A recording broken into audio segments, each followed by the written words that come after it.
ময়দানে লড়াই এবং সংগ্রামে অংশগ্রহণ করেছেন আমাদের দলের ভাইস চেয়ারম্যান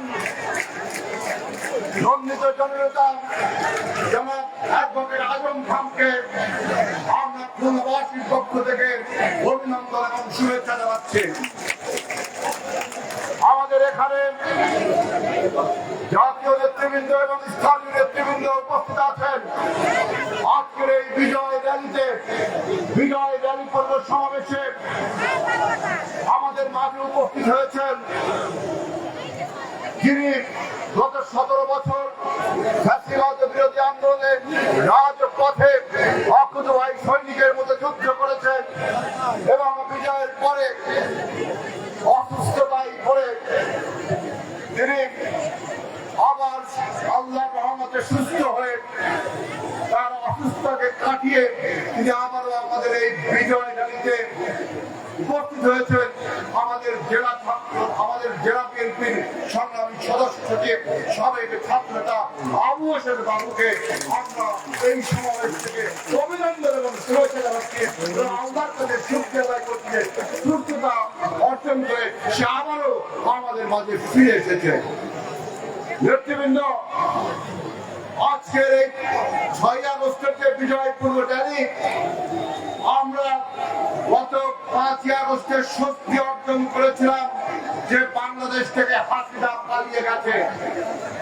গতকাল 5 আগস্ট আবারও আরেকটি স্বস্তি অর্জন করলাম যে আমাদের নেতা তারেক রহমান এবং অন্তর্বর্তীকালীন সরকারের প্রধান উপদেষ্টা ডক্টর ইউনূসের যে বৈঠক লন্ডনে হয়েছিল, সেই বৈঠকের সাফল্য আমরা গতকাল দেখলাম যে বাংলাদেশের সমস্ত রাজনৈতিক দল ঐক্যবদ্ধভাবে জুলাই ডিক্লারেশন ঘোষণা করেছে। এজন্য খুলনাবাসীর পক্ষ থেকে, খুলনা জেলা বিএনপি মহানগর বিএনপির পক্ষ থেকে আমরা জননেতা তারেক রহমান এবং ডক্টর ইউনূসকে ধন্যবাদ এবং অভিনন্দন জানাচ্ছি। একই সাথে সমস্ত রাজনৈতিক দল যারা অভ্যুত্থানের অংশগ্রহণ করেছিল সবার যে ঐক্য, অভূতপূর্ব ঐক্য গতকালকে আমরা ঢাকার সংসদ ভবনে দেখেছি, সেই ঐক্যকে আমরা ধন্যবাদ এবং অভিনন্দন জানাচ্ছি।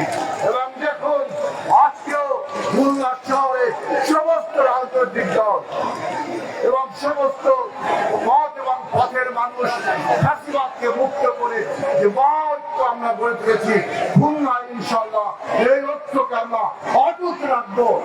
নির্বাচনের প্রশ্নে, গণতন্ত্রের প্রশ্নে এবং ফ্যাসিবাদকে বিজয়ের প্রশ্নে খুলনার রাজনৈতিক সম্প্রীতি, রাজনৈতিক ঐক্য ইনশাআল্লাহ বজায় থাকবে। এবং বাংলাদেশে তারেক রহমান এবং ডক্টর ইউনূসের বৈঠকের ফলে যে রাজনৈতিক নিষ্ঠাটা তৈরি হয়েছে, নির্বাচনের যে আবহাওয়া তৈরি হয়েছে, নির্বাচনের যে তারিখ ঘোষণা করা হয়েছে, নির্বাচনের যে দিনক্ষণ নির্ধারণ করেছে, এজন্য আমরা খুলনাবাসীর পক্ষ থেকে আমরা তারেক রহমান এবং ডক্টর ইউনূসকে আবারও ধন্যবাদ জানাচ্ছি।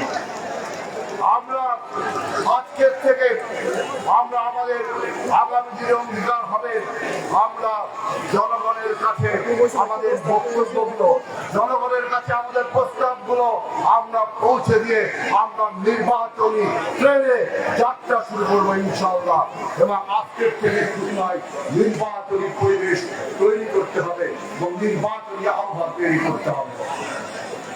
আমাদের খুলনা বিএনপি নেতৃবৃন্দ স্পষ্ট ভাষায় বলতে চাই, আমাদের খুলনা যে গত 17 বছর সন্ত্রাসের রাজপথে পরিণত হয়েছিল, আমরা সেই খুলনাকে শান্তির রাজপথ, নিরাপদ খুলনা করে তুলব ইনশাআল্লাহ বিএনপি নেতৃত্বে।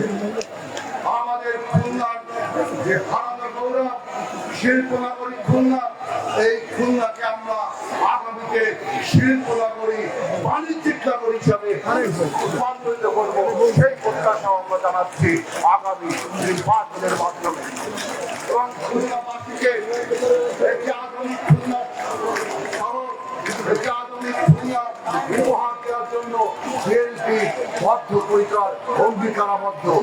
আমাদের নেতা তারেক রহমান বলেছেন যে আমরা আমরা নির্বাচিত হলে জনগণের প্রত্যক্ষ ভোটে সুষ্ঠু এবং গণতান্ত্রিকভাবে নির্বাচিত হলে সারা বাংলাদেশে আমরা 1 কোটি কর্মসংস্থানের ব্যবস্থা করব। বিএনপি সেটা মেন করে এবং বিএনপি ইনশাআল্লাহ বাংলাদেশে কর্মসংস্থানের জন্য যে 1 কোটি লোকের অঙ্গীকার করেছে বিএনপি সেটা প্রস্তাব বাস্তবায়ন করবে ইনশাআল্লাহ।